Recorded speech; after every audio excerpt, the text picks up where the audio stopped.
most Japanese think about industry in the United States, pictures like these come to their minds. Vast factory cities with plants extending as far as the eye can see.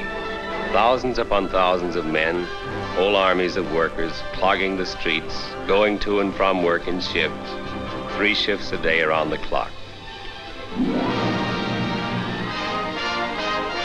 So many needed to man the machines that it takes other machines to keep track of them.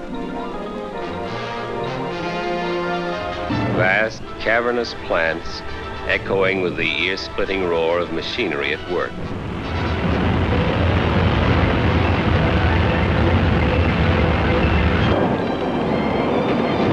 But this is only one side of the industrial picture in the United States. There is another side of the picture. This.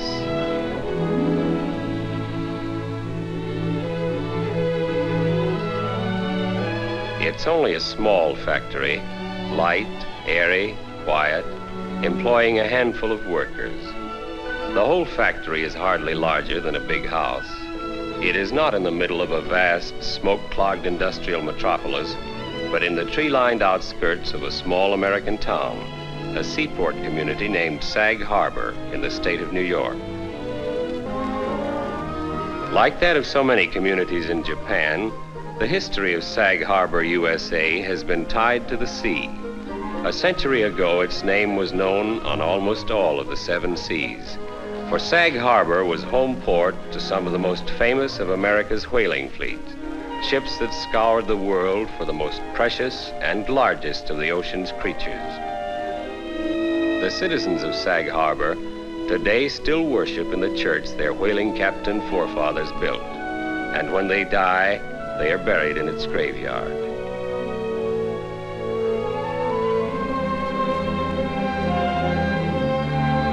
Gazing at the monuments to the whaling captains, monuments like this, a broken ship's mast, preserving the memory of brave men dead at sea. What dreams of heroism and glory must the growing generation dream?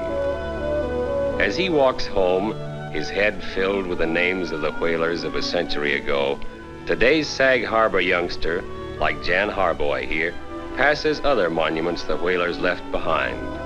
For the very town, its houses built with individual initiative and enterprise to last hundreds of years, is also a monument to the whalers.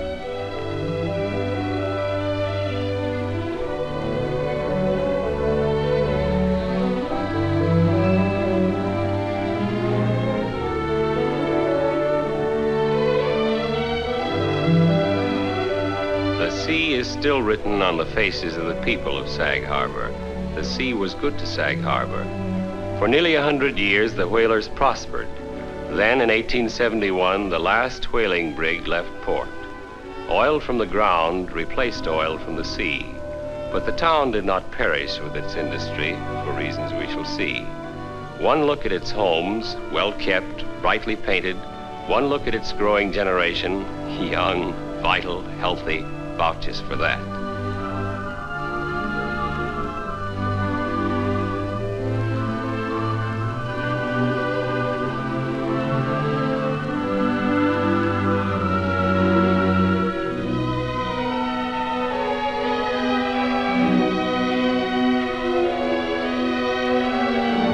Today, no one strolls on the captain's walk, the rooftop porch high above the whalers' houses, scanning the horizon for ships that will never return again.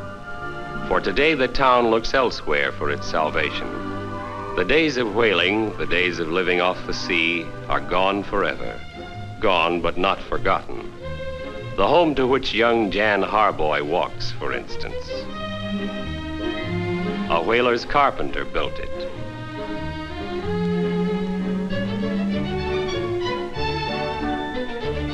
Inside, mementos of the whaling days, like whale oil lamps, still grace its rooms.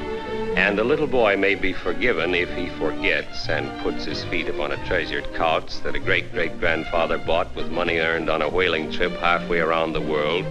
A little boy may be excused, but not approved.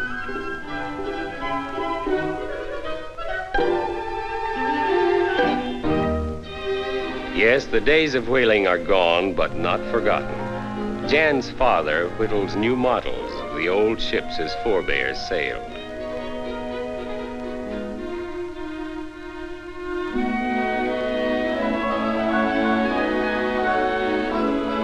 The whaling days provide more than recreation for Jan's father.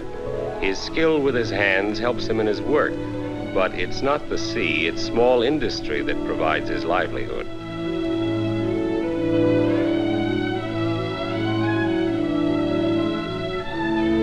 Jan's father works at a simple machine in the far corner of a small plant in a small town. Small industry is as typical of American business as is large industry, but Sag Harbor's is unique, an experiment in work incentive patterns, profit sharing, and other innovations. This is no branch factory of some great industrial concern. It is one of several small units established in Sag Harbor as a laboratory in human relations. This one manufactures the regulating mechanisms for clocks. Here, with healthful working and living conditions, with homes nearby, with a pace of work happy and relaxed, employees can work more efficiently and happily than in the great metropolitan centers, where rent and food all come at premium prices and noise and smoke come free. Here, each employee can do any job. When one worker gets ahead of her fellows on any given job, she shifts to another to help her co-workers out. The management relies on the individual initiative of each employee. The finished product, here tested to ensure the perfection of its construction, is the joint work of the combined individual initiative of all the employees.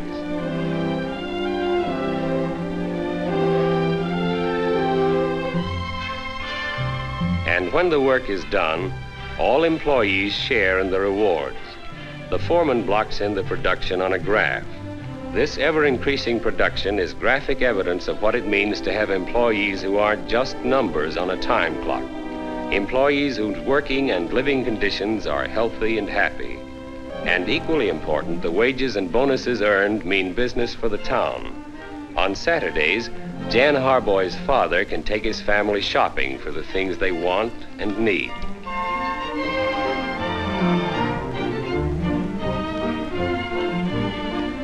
As they stroll through the streets the whalers trod, the citizens of Sag Harbor today know that they are keeping alive the traditions of free enterprise their forefathers handed them. For small industry, small associations of friendly employees, working happily together in the American tradition of group initiative within a system of free enterprise, is the lifeblood of small communities all over the United States today.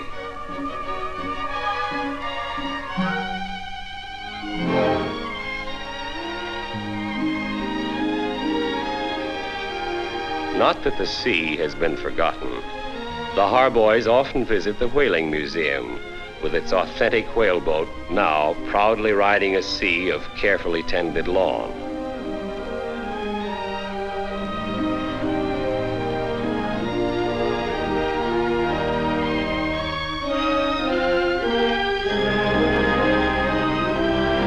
No, the sea has not been forgotten, but it no longer controls the destiny of the town.